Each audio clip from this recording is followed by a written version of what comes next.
From the very first moments, Crank makes its intentions unmistakably clear.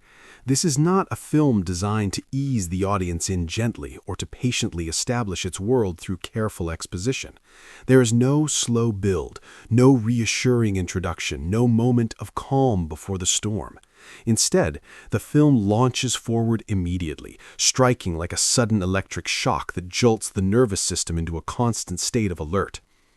Chev Chelios wakes up abruptly, disoriented and confused, his body heavy and uncooperative. Something feels wrong before he even understands why.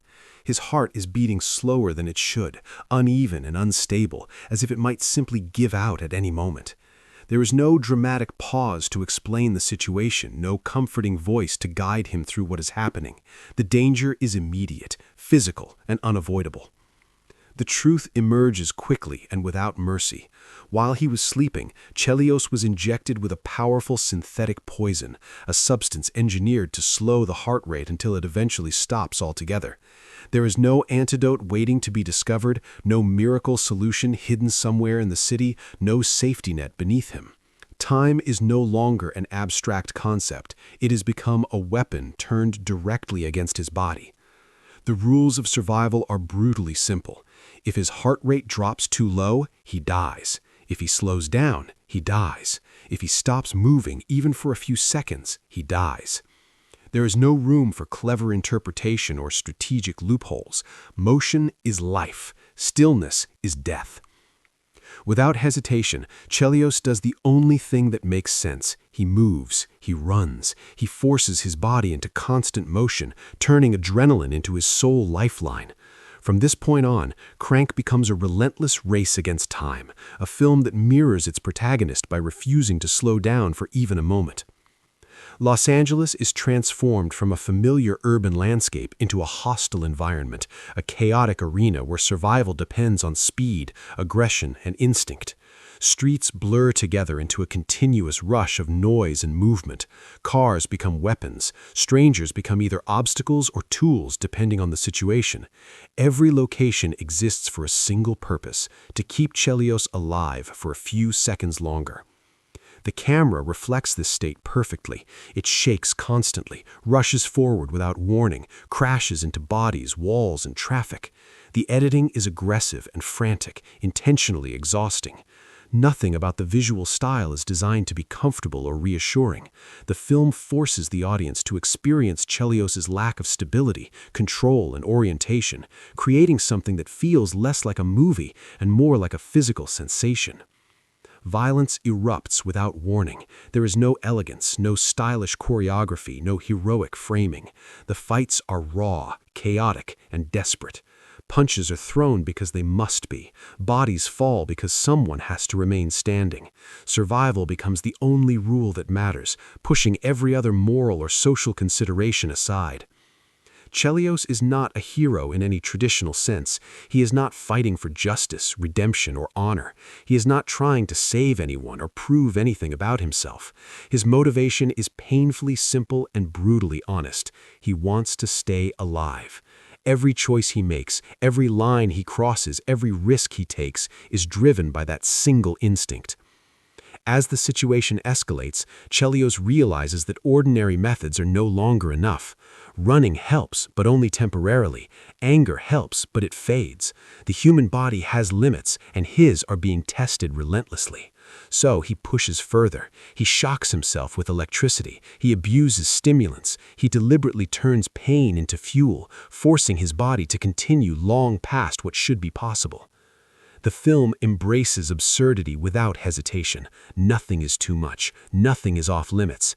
Even actions that would normally feel ridiculous or outrageous are treated as logical extensions of the situation. If something raises the heart rate, it becomes valid. If it keeps the body alive, it becomes necessary. In the midst of this chaos, Eve, Chelios' girlfriend, is dragged into the nightmare. She does not understand what is happening at first. She is scared, overwhelmed, and completely unprepared for the violence exploding around her. Her reactions feel grounded and human, a sharp contrast to Chelios' tunnel vision focus on survival.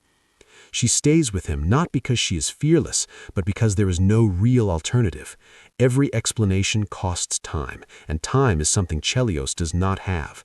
Their relationship is not romanticized or idealized. It is messy, uncomfortable, and brutally honest, shaped entirely by the pressure of the situation. Through Eve's eyes, the audience is reminded just how insane everything truly is. What Chelios experiences as survival, she experiences as chaos. This contrast anchors the film emotionally, making its extreme behavior feel even more unsettling and intense. The antagonists of Crank feel almost unreal by comparison. They speak calmly and politely, as if everything unfolding is simply part of routine business. For them, violence is transactional. Consequences are abstract ideas that apply to other people. Money, power, and control are the only things that matter.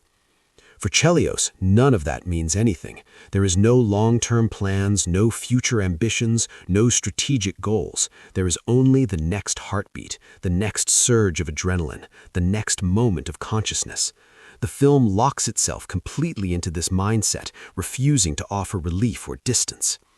As the poison continues to spread through his body, the cracks begin to show. What worked before no longer lasts as long. The adrenaline spikes become shorter. The exhaustion grows heavier.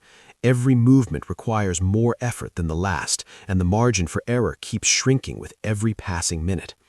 Yet the film refuses to slow down, even when logic suggests it should, even when the body clearly cannot keep up. The pace remains relentless, pressing both the character and the audience deeper into exhaustion, daring them to endure what comes next. As the poison continues to move through Chelios' system, the sense of control he once had begins to disappear. What initially felt like a manageable race now turns into a constant struggle against collapse. The adrenaline surges that once kept him sharp become shorter, less reliable. The body adapts, then resists, then starts to fail. Chelios is no longer fueled by strength alone. He is driven by instinct, stubbornness, and refusal. His body sends clear warnings that it cannot continue at this pace, but stopping remains impossible. Slowing down is a death sentence. The film makes this tension relentless, keeping both the character and the viewer trapped in the same accelerating loop. The city grows louder, harsher, more suffocating. Sirens, engines, voices, and impacts blend together into a continuous wall of sound. There is no silence, no relief, no safe space. Every location feels temporary, something to pass through rather than inhabit. Speed erases detail, memory blurs. Everything becomes about the next few seconds. The camera never lets the audience relax. It stays close, invasive, unstable.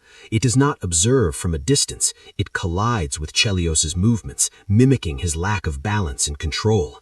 The editing cuts aggressively, often faster than the eye can comfortably process, reinforcing the sense that time itself is slipping out of reach. Violence becomes routine, not because it loses its impact, but because it becomes necessary. Fights erupt without warning and end just as suddenly. There is no build-up, no release, only interruption. Each confrontation is another obstacle, another spike of adrenaline followed by deeper exhaustion. Chelios reacts without hesitation. There is no time to consider consequences. Decisions are made instantly, based on survival alone. This constant reactionary state strips away any illusion of choice.